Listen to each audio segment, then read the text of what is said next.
Well, hello everyone, and it's been a while since we've done this, so it's interesting to be back.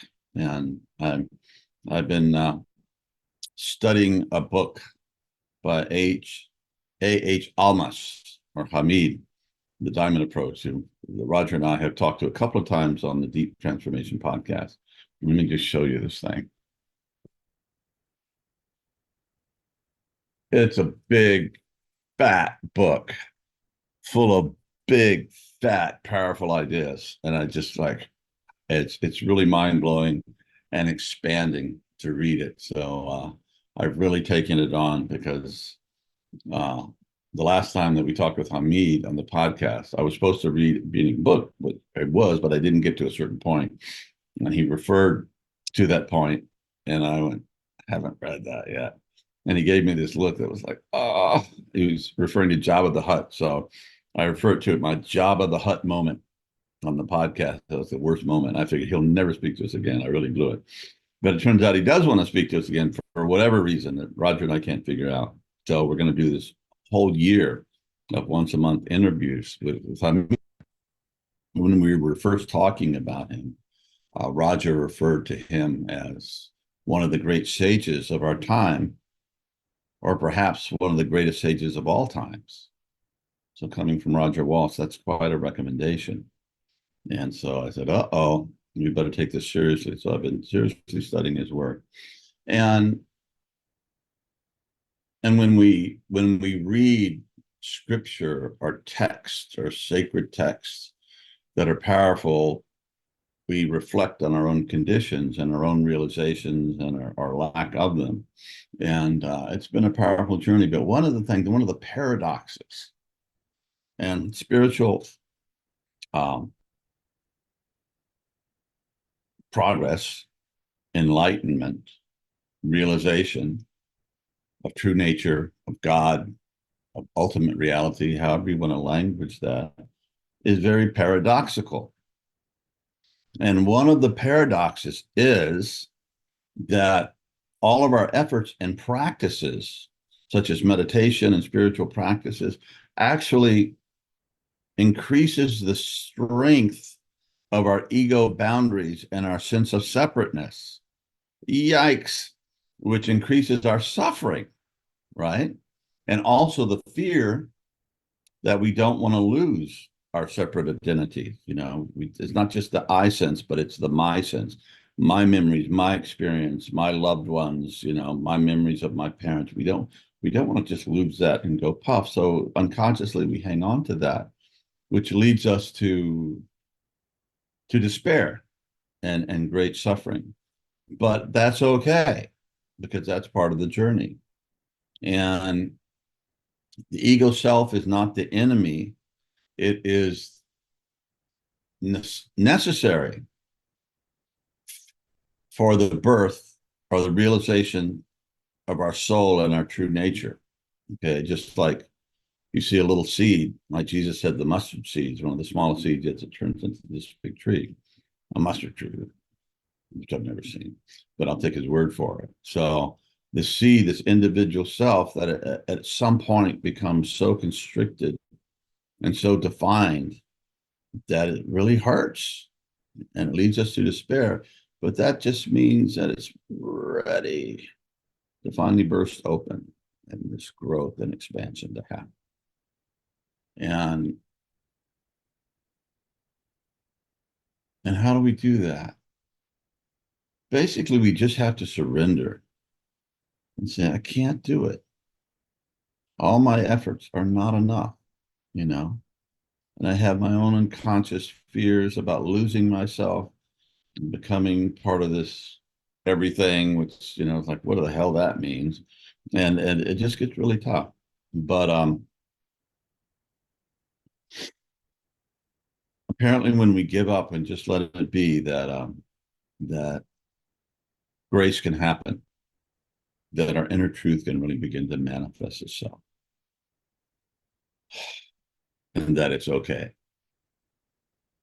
And all that little individual stuff, self, our experiences, our personal identity, is not lost, but it's just one of the facets or one of the potentials of our infinite self. And it feels very loving, immensely comforting, and full of light. And as George Fox said, one of the founders, not the founder of Quakerism, that God is an endless ocean of love and light, but nothing is lost in that infinite ocean. Just our little selves that suffer and hold on, to uh, like the Greek parables. What was his name? The Greek storyteller. And there was the wind and the sun were had a competition. This little guy walking, he had this robe on, and I said, "Well, I bet I could get him to take that robe off before you." So said the wind to the sun. And they went, okay, well, let's try it. So the wind huffed and puffed and blew and blew. And the more he blew, the more he hung on to the cloak. And finally said, okay, it's my turn. The sun came out and it was really warm and embracing and loving. And he go, oh, he took it off. It was totally at peace, and he took his coat off. So that's kind of how it goes. Uh, uh, and all our conscious and unconscious efforts doesn't work to take that cloak of our individual self off, and the terror of losing our identity and the terror of death and all of these things that keep us restricted until we just go, I just can't do this. It's beyond me. Then grace has a chance to do the stuff that our individual small little self can't do. You can't pull yourself up by your own bootstraps. As hard as we try. You're really strong where you pull. It doesn't work. So we're going to listen to a track from Schumann Holophonic, one of the ones I really like. And this is track 2 or 1, right? And is it 1 or 2? 1. Okay. And it's the sound of a thunderstorm. So it has the sound of the thunderstorm, which you had here last night, lightning. It can be terrifying, but it can be really cool. So has that plus the entrainment capability. So given what I just said, just surrender to the experience. Just let it be what it is. And don't try. Don't try. Don't try to be holy. Don't try to be focused. Don't try to be this. Don't try to be that. Just surrender. And we'll see how that comes out on the other end. So enjoy the experience. And I guess we should start. And this is a half-hour meditation. So relax, surrender, enjoy. And I just lost my track. There it is. Okay.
Wow. Welcome, welcome. That seemed like about 10 minutes in my experience of time for that. Lovely.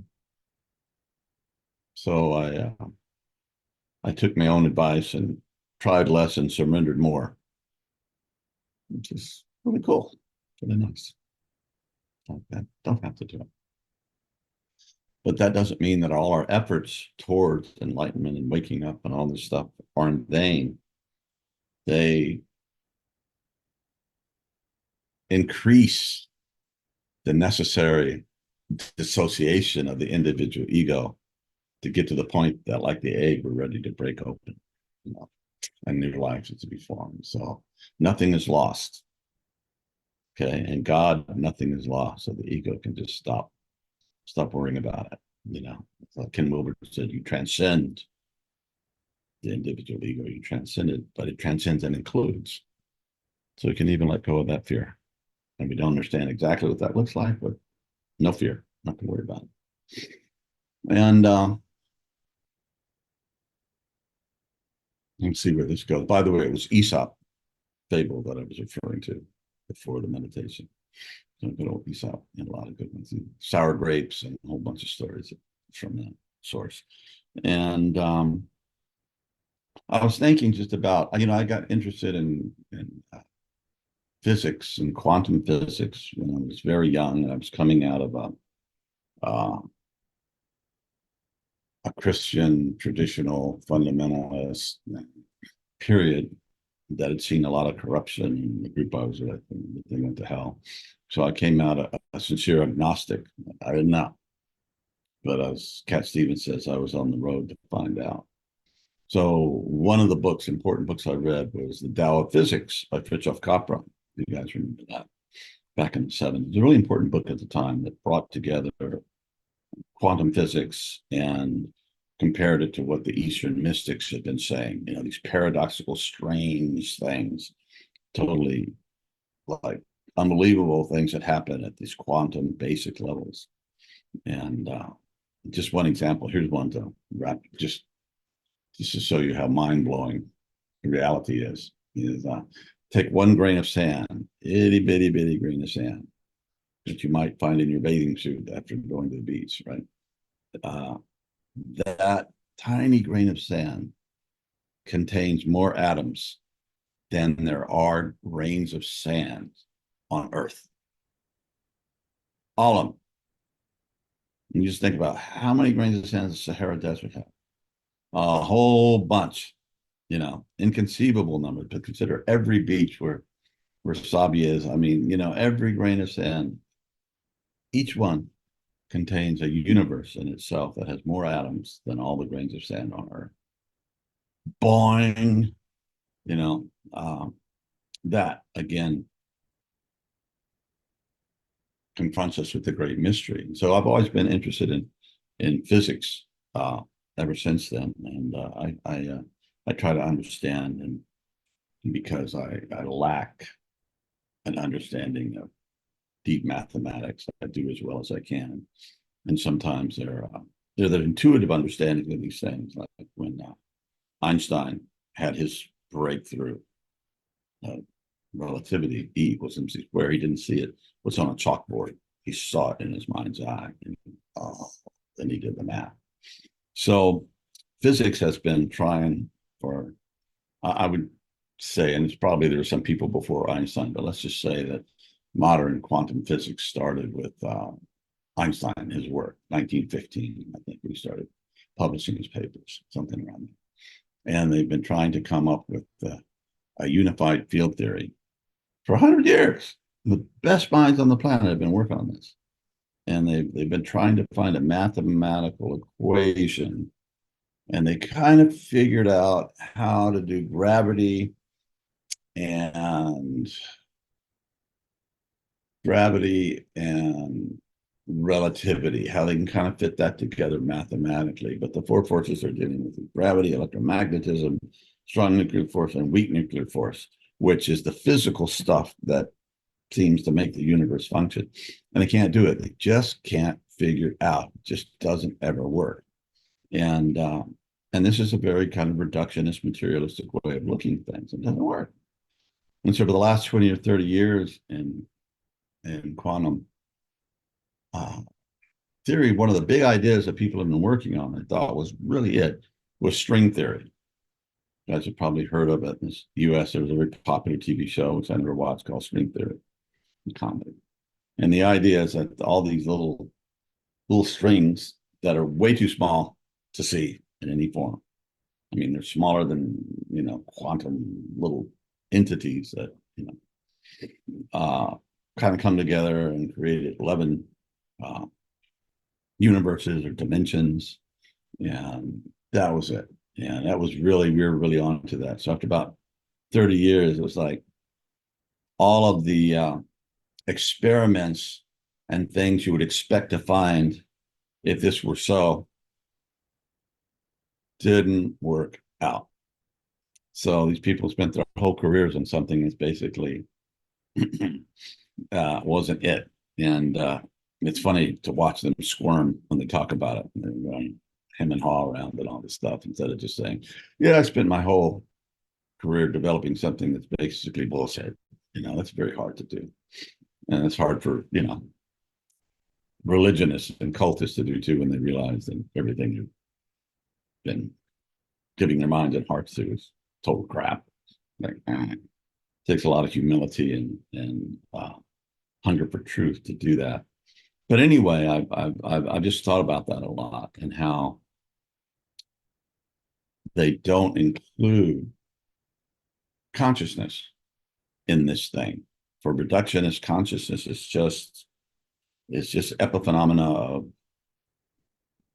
of all these squiggling atoms and things that come together and all of a sudden blink. And then we have the illusion that we're conscious, but it ain't real. It's just our brains synapses firing and makes us feel like that we're conscious. So the very thing that allows them to come up with bad ideas like string theory is not it's not included. So yeah. So um, I think the more truer approach would be able to accept that the ground of being, the ultimate is of which awareness, consciousness is like first part of that deep mystery, where you get down to it, where the deep darkness of God, as T.S. Eliot said, the darkness becomes the light. The light of God is dark. I mean, it's just kind of mind blowing, but that's what we find. So I think if we would look at this with more physics, with understanding that it's not science over here and faith over here or spirituality, but they're both parts of the whole, and they're both very, very good, but they need each other.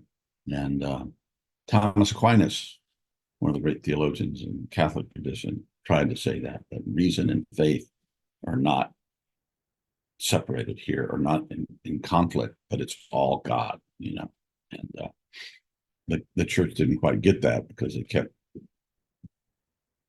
barbecuing people that, anyway, that followed science and said what they were finding. They didn't like that.